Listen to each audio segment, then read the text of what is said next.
سورہ بقرہ فاتحہ صلی اللہ علیہ وسلم.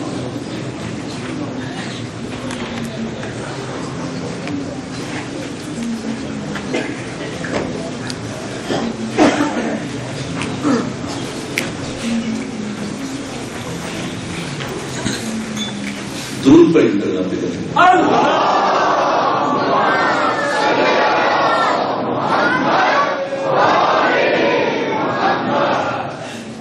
ایک مرتبہ پھر بآواز بلند صلوات.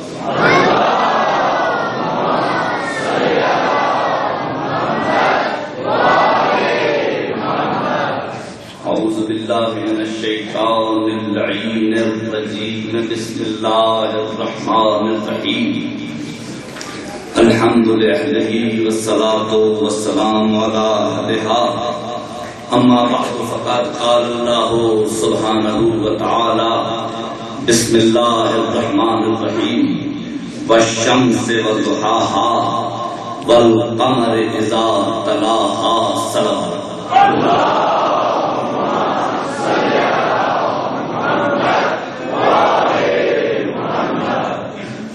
بانی مجلس کی خواہش ہے کہ کچھ بات چند لمحے جس شہنشاہ کا آج علم برآمد ہونا ہے اس بادشاہ کے مسائل بیان کرنے سے پہلے اس کے فضائل کے دو چار جملے بیان کیے جائیں. اگر آپ سب آمادہ ہوں تو قرآن مجید کی جن دو آیات کریمہ کی تلاوت کا شرف حاصل کیا گیا ان کا ترجمہ پیش کروں. آپ آمادہ ہیں؟ آمادگی کی مجھے رسید چاہیے ہوتی ہے کہ آپ آمادہ ہیں.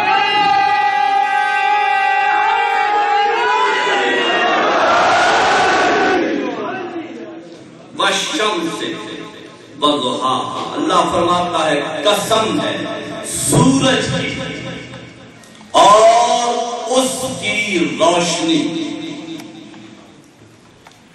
والقمر اور قسم ہے چاند کی. اذا تلاها جب وہ پیچھے پیچھے چلے. دونوں آیتیں لے کے جبریل زمین پہ آیا اور آ کے سرکار کے سامنے سر جھکایا اور کہا مولا اللہ کہتا ہے قسم ہے سورج کی اور اس کی روشنی کی. ماشاءاللہ سن رہے ہو؟ تھوڑا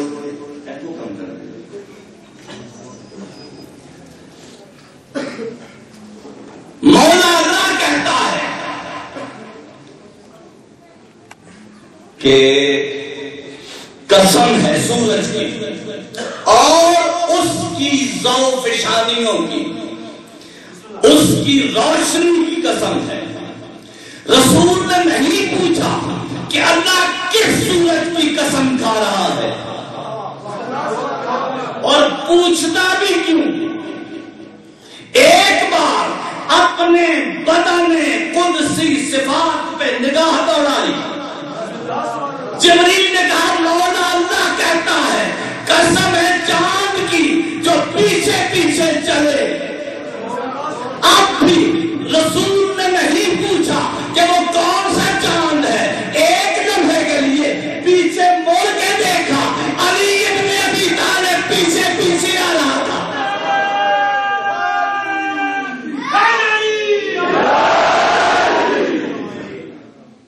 سمجھ میں آئی بات؟ وہ چاند جو پیچھے پیچھے چلے. رسول نے دیکھا کوئی اور نہیں تھا. ابو طالب کا بیٹا علی تھا. ٹھیک ہے بھائی, اللہ قسمیں کھا رہا ہے. سورج کی, سورج کون, چاند کون, سورج رسول, چاند مولا علی. تو دنیا والوں تمہیں سمجھ میں نہیں آیا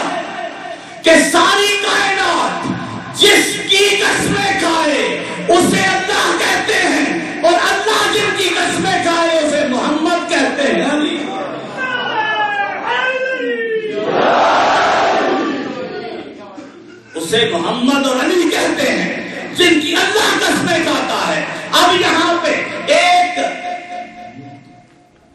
مشہور عالم دین سید عبد الرزاق موسوی، کتاب کا نام العباس، وہ فرماتے ہیں کہ یہ دو آیتیں یقیناً محمد اور علی کے بارے میں ہیں، انہی کی شان بیان کرتی ہیں. لیکن وہ فرماتے ہیں کہ میں نے تحقیق کی کہ یہ دو آیتیں صرف محمد اور علی کے لیے نہیں ہیں، یہ حسین اور عباس کے لیے بھی ہیں.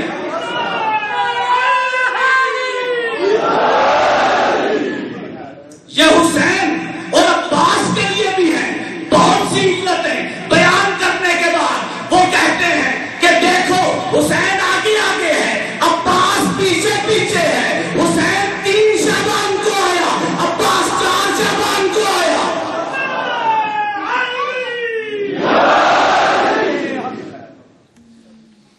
ٹھیک ہے، آپ کو توجہ ہے نا؟ حسین آیا 3 شعبان کو، عباس آیا 4 شعبان کو. اب جب آنے کی رات تھی نا تو جناب ام المؤمنین کے حرم کے باہر 2 شہنشاہ کھڑے تھے. ایک شہنشاہ کا نام ہے علی، دوسرے کا نام ہے حسن.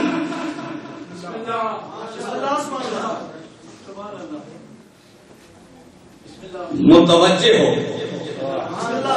ایک بادشاہ کا نام ہے علی، دوسرے شہنشاہ کا نام ہے حسن. اچانک حسن نے آسمان کی طرف دیکھا، کہا بابا چلیے،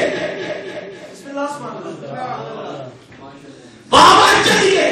دونوں باپ اور بیٹا تیز تیز چلتے ہوئے جناب ام المؤمنین کے حرم کی طرف جا رہے ہیں. اور وہاں سے تیز تیز چلتے ہوئے ایک تیسرا شہنشاہ ہے، وہ آ رہا ہے. اس شہنشاہ کا نام ہے حسین، اور وہ کہتا ہے بابا علی، بھیا حسن، وہ آ گیا جس کا انتظار تھا.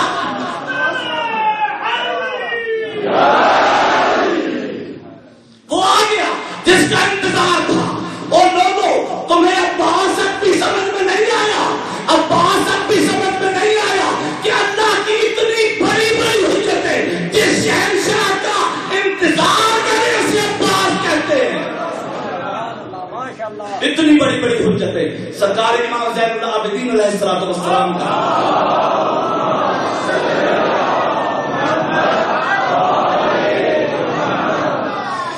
سرکار فرماتے ہیں میرے چچا عباس میں اللہ نے طے کر لیا تھا کہ امام 12 ہوں گے. جیسے اللہ ایک ویسے امام 12. اگر ایک امام کی گنجائش ہوتی تو میرا چچا عباس ہوتا. وہ ساری خصوصیتیں جو امام میں ہونی چاہیے وہ میرے چچا میں موجود ہیں. اب ایک بات آپ تک پہنچاؤں. ایک شہزادہ ہے سرکار غازی کا، نام ہے عبید اللہ ابن عباس. کیا نام ہے؟ سرکار امام حسین علیہ السلام ماں ام المؤمنین کی خدمت کے لیے اس شہزادے کو مدینے میں چھوڑ کے گئے تھے. جب واپس آئے مسجد نبوی میں ایک دن بیٹھے ہوئے ہیں. جناب عبید اللہ ابن عباس نے ماں ام المؤمنین سے پوچھا کہ دادی اگر تیری اجازت ہو تو آج میں لباس اپنے بابا کا نہ پہن لوں، اپنے بابا کا لباس نہ پہن لوں. بی بی نے کہا بیٹا پہن لے. بابا عباس کا لباس پہن کے عبید اللہ ابن عباس مسجد نبوی میں آئے، جہاں پہ حجت خدا لوگوں کے ساتھ بیٹھا ہوا ہے. ادھر عبید اللہ ابن عباس مسجد میں داخل ہوئے، ادھر امام زین العابدین کھڑے ہو گئے.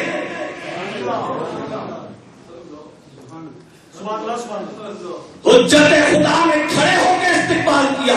لوگوں نے پوچھا مولا عبید اللہ کا استقبال کرنا سمجھ میں نہیں آیا. کہا میں نے عبید اللہ کا استقبال نہیں کیا، عبید اللہ نے میرے چچا غازی کا لباس پہنا.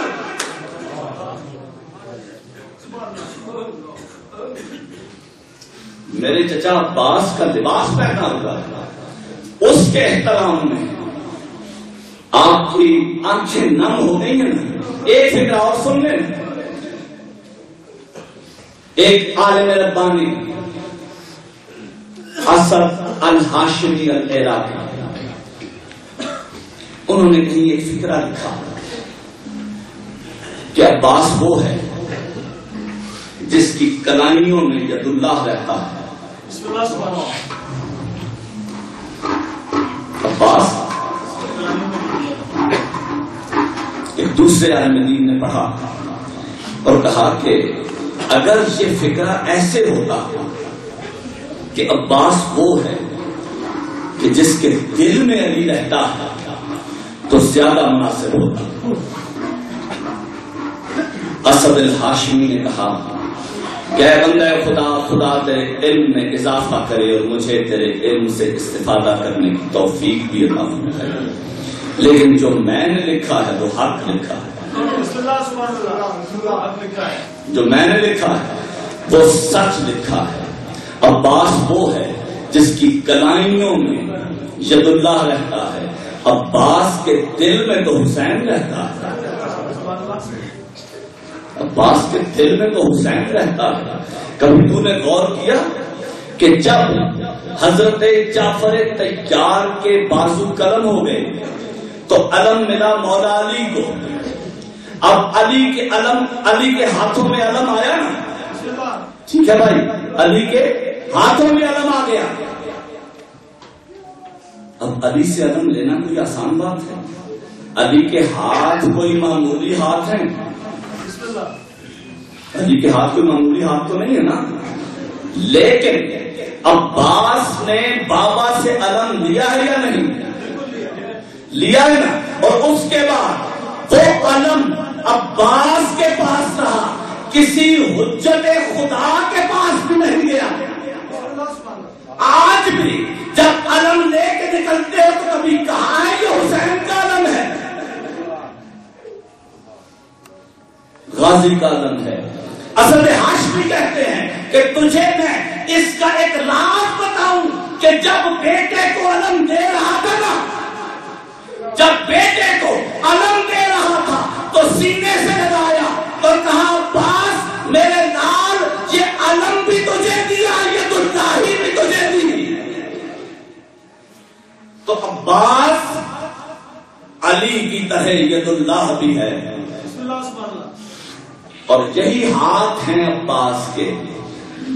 ولید کے دربار میں مولا حسین آواز بلند ہوئی، غازی نے انہی ہاتھوں سے ولید کے دربار کے دروازے کو توڑا تھا نا، توڑ کے جہاں پہ مولا حسین کھڑے ہیں قریب آ کے دونوں ہاتھوں سے حسین کے دونوں پاؤں تھام لیے عباس نے۔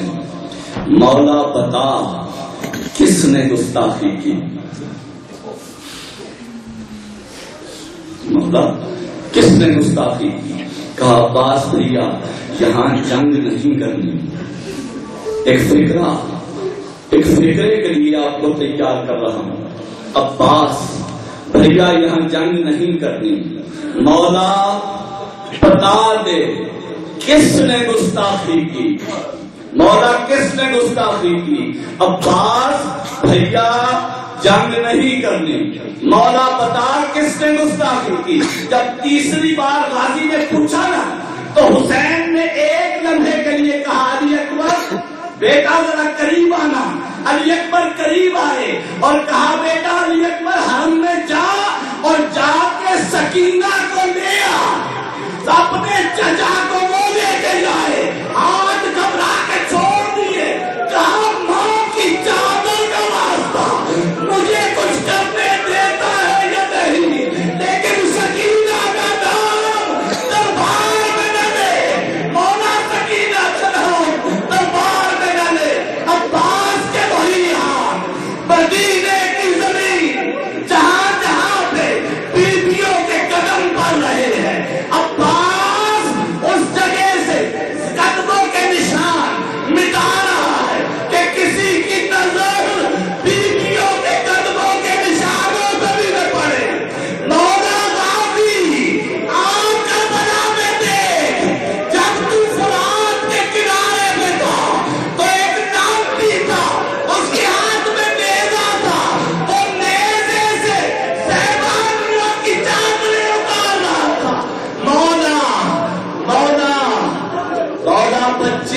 بہت پیاسے ہیں، مولا بچے بہت پیاسے ہیں۔ سکینہ میری بچی تیرا بابا اجازت نہیں دیتا، کہا چچا بابا جانے اور میں جانوں، لیکن چچا بھجوا میں نہیں ہوں نا، مشکیزہ میں پہناؤں گی، مشکیزہ میں پہناؤں گی، مشکیزہ حسین کی پیاسی بیٹی کے ہاتھوں میں، اور خشک مشکیزہ میرے عزیزوں یہ وہی خشک مشکیزہ ہے جسے ام رباب الٹ الٹ کے دیکھتی تھی کہ بارو کی کوئی ایک بھوت مل جائے علی اصغر کے منہ میں ڈالوں، وہی مشکیزہ ہے۔ سکینہ سکینہ وہ مشکیزہ غازی کی گردن میں ڈالنا چاہتی ہے، چچا تھوڑا نیچے ہو، چچا تھوڑا اور چھوٹو، چچا تھوڑا اور چھوٹو، چچا تھوڑا اور چھوٹو، اتنا چھوٹا کہ علی کے بیٹے کے دونوں ہاتھ فاطمہ کی پوتی کے دونوں پاؤں پہ آئے، نگاہ پھر گئی مدینے کی طرف، امام مربنی اور کس وفا کی بات کرتی ہے، امام دیکھ میرے دونوں ہاتھ سکینہ کے قدموں پہ ہے، گیا مشکیزہ بھی بھرا لیکن گھوڑے سے گر گیا، گھوڑے سے گرا، میرا مولا میری مدد کو آ، میرا مولا میری مدد کو آ۔ حسین آئے، بھائی کا لاشا ہے، بھائی کا لاشا ہے، اور عباس نے خواہش کا اظہار کیا، مولا اگر بازو ہوتے تو خود کر لیتا، تکلیف نہ دیتا، لیکن مولا بازو نہیں ہے، ایک کرم کرو، ایک قریب باپ کے بیٹے، ایک قریب ماں کے بیٹے، ایک کرم کر، میری آنکھوں سے مٹی صاف کر، میں دیکھنا چاہتا ہوں کہ غریب کیسے ہوتے ہیں، میری آنکھوں سے مٹی صاف کر، میں دیکھ لوں غریب کیسے ہوتے ہیں۔ حسین نے مٹی صاف کی، کہا غازی عباس بھیا ساری زندگی غلام کہتا رہا، بھیا ایک بار بھائی کہہ کے پکار، کہا مولا تو مخدومہ کا بیٹا ہے، میں کنیز کا بیٹا ہوں، کیسے کروں؟ جب دوسری بار حسین نے کہا، پاؤں کی طرف سے ایک آواز آئی، عباس تو میرا بیٹا ہے، عباس تو میرا بیٹا ہے، تو فاطمہ کا بیٹا ہے۔ حسین کو بھائی کہہ کے پکار، اب کربلا کا میدان ہے، غازی کی آواز گونجی، ہائے میرا غریب بھیا، ہائے میرا ناوارث بھیا، آواز گونجی عباس۔ میرے عزیزوں، مولا میرا لاشا خیمے میں لے کے نہ جانا، میں سکینہ کے لیے پانی لے کے نہیں جا سکا، مولا میرا